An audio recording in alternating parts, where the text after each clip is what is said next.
6 vitórias em 6 jogos e o melhor início da história do futebol brasileiro na Libertadores da América. No vídeo de hoje do canal do Nicola, quero te falar sobre as vitórias de Palmeiras e Flamengo nessa quarta-feira. Eles se juntaram a Santos, Atlético Paranaense, Inter e Grêmio, que já haviam vencido na terça.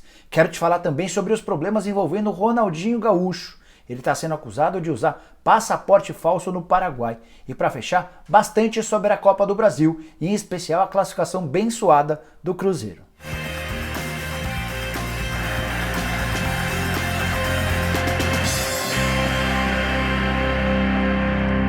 Fala aí pessoal, eu sou o Jorge Nicola, bem-vindo a mais um vídeo do canal. E antes de falar sobre tudo que eu prometi agora há pouco, 3 rápidos pedidos para você se inscrever no canal, para acionar o sininho e para me seguir lá no Instagram no @Jorge Nicola. Bom, quero começar falando sobre a vitória, pelo menos para mim, a mais importante dessa quarta-feira. Sim, a Portuguesa venceu a Atibaia em jogo da Série A2 do Campeonato Paulista, mais uma vitória sobre o comando do Fernando Marchiori, e o time já é o 6º colocado na tabela de classificação. E não foi uma vitória qualquer, a Portuguesa perdia para o Atibaia no Canindé até os 38 do segundo tempo. Diminuiu para 2-1 num gol de pênalti, aos 40 empatou e aos 43 saiu o gol da vitória, 3-2 de virada. Portuguesa, que começou a rodada em 11º e chegou a cair para 13º com a derrota parcial, pulou para a 6ª colocação e, se o campeonato terminasse hoje, estaria classificada para a fase de mata-mata. Boa recuperação da Lusa, não sei se você sabe, mas sou torcedor da Portuguesa.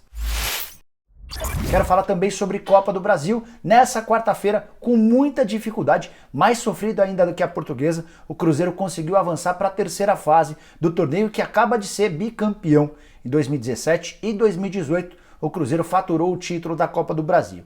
Nessa quarta-feira, quase acabou eliminado para o Boa. Empate no tempo normal em 1-1 e vitória nos pênaltis, com mais uma vez o goleiro Fábio sendo decisivo.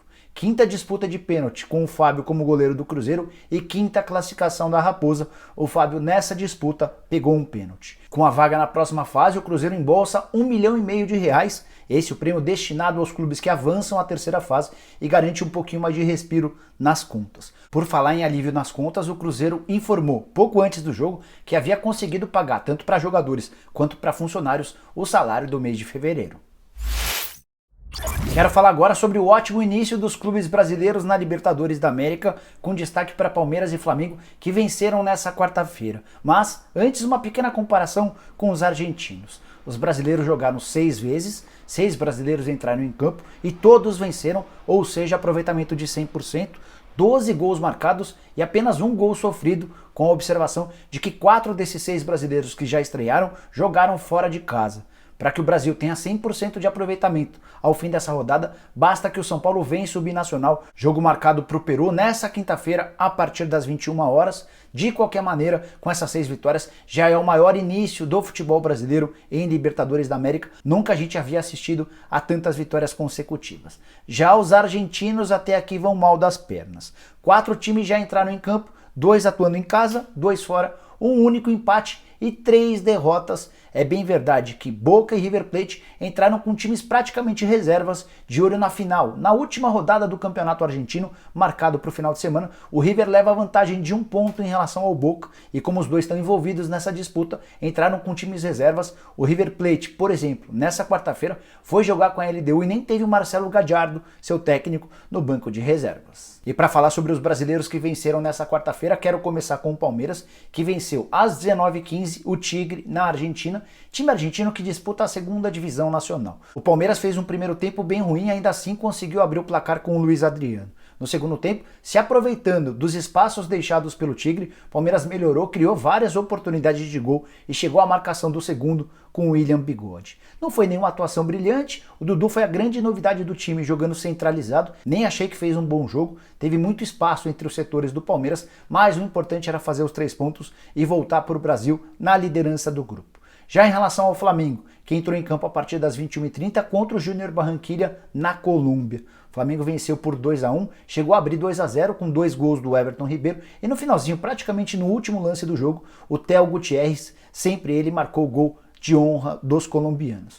O Flamengo fez uma partida ok, bem distante de um time que brilha, bem distante daquele time que na temporada passada brilhou, mas o importante, até levando em consideração todos os desfalques, 4 jogadores titulares do Flamengo não entraram em campo. o importante era fazer os 3 pontos e iniciar essa trajetória na Libertadores da América como líder de seu grupo. E por falar em vitória e liderança, o Flamengo titular, o Flamengo com força máxima, tem aproveitamento muito forte nessa atual temporada. São 9 jogos com 8 vitórias e um único empate. O time segue invicto. A única partida que não terminou com vitória foi aquele empate em 2-2 na final da Recopa Sul-Americana contra o Independiente del Valle, jogo no Equador. É bem verdade que a arbitragem foi muito ruim naquela partida e prejudicou o Flamengo. O Flamengo poderia, mesmo não tendo jogado melhor do que o Independiente del Valle na oportunidade, ter saído do Equador com os 3 pontos.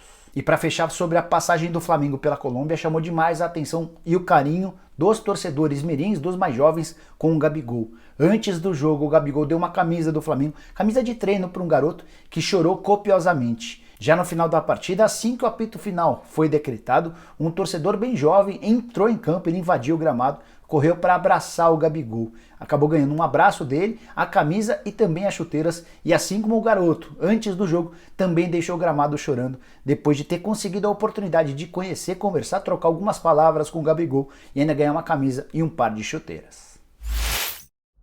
Deixei para o fim o assunto mais polêmico da quarta-feira: Ronaldinho Gaúcho em apuros no Paraguai. Ele foi convidado por um dono de um cassino para estar no Paraguai, participaria de 2 eventos marcados para essa quinta-feira por lá, desembarcou pela manhã no Paraguai e às 21h15, horário do Paraguai, acabou tendo problemas com a polícia, que encontrou na sua suíte, num hotel em Assunção, capital paraguaia, passaportes dele e do seu irmão, passaportes adulterados, passaportes em que o Ronaldo e o Assis teriam cidadania paraguaia. A informação foi divulgada em primeira mão pela jornalista Soledad Franco, que é do Diário de la Nación, e foi confirmada pouco depois pelo Ministério do Interior do Paraguai. Ronaldinho acabou não sendo preso, nem detido, mas teve de ficar no hotel, não vai poder sair de lá, e nessa quinta-feira, a partir das 8 da manhã, terá de prestar esclarecimentos a respeito desses passaportes. Quem se deu mal com essa história, pelo menos até agora, foi o Wilmon de Souza, brasileiro, que teria dado os passaportes tanto para o Ronaldinho quanto para o seu irmão, o Assis. Mas toda a maluquice dessa história não acaba aí. Vai preciso lembrar que você não precisa de passaporte para ir para o Paraguai. Mas o pior de tudo é que o Ronaldinho, nesse exato momento, não tem seu passaporte brasileiro. Desde novembro de 2018, ele e seu irmão tiveram os passaportes confiscados.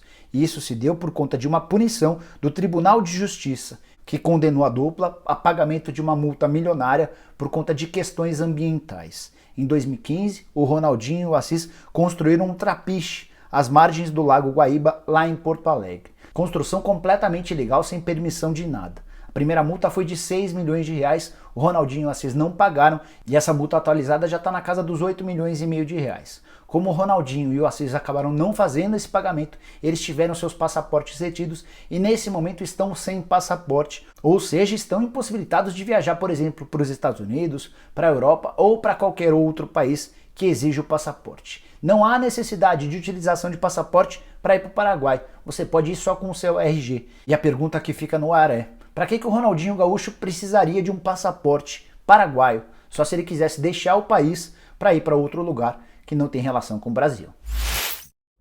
Bom, pessoal, eram essas as informações que eu queria dividir com vocês. Espero que tenham curtido o vídeo e deem um like por aqui. Quem ainda não se inscreveu no canal do Nicola, bem fácil. Só apertar o botão vermelho de inscreva-se. Aproveita e aperta o sininho para ser notificado. Toda vez que eu fizer vídeo novo ou live, quem tem Instagram me segue por lá no @JorgeNicola. E para fechar, use o espaço para comentários para deixar sugestões de vídeos que você gostaria de ver aqui no canal do Nicola. Beleza? A gente se vê numa próxima. Até!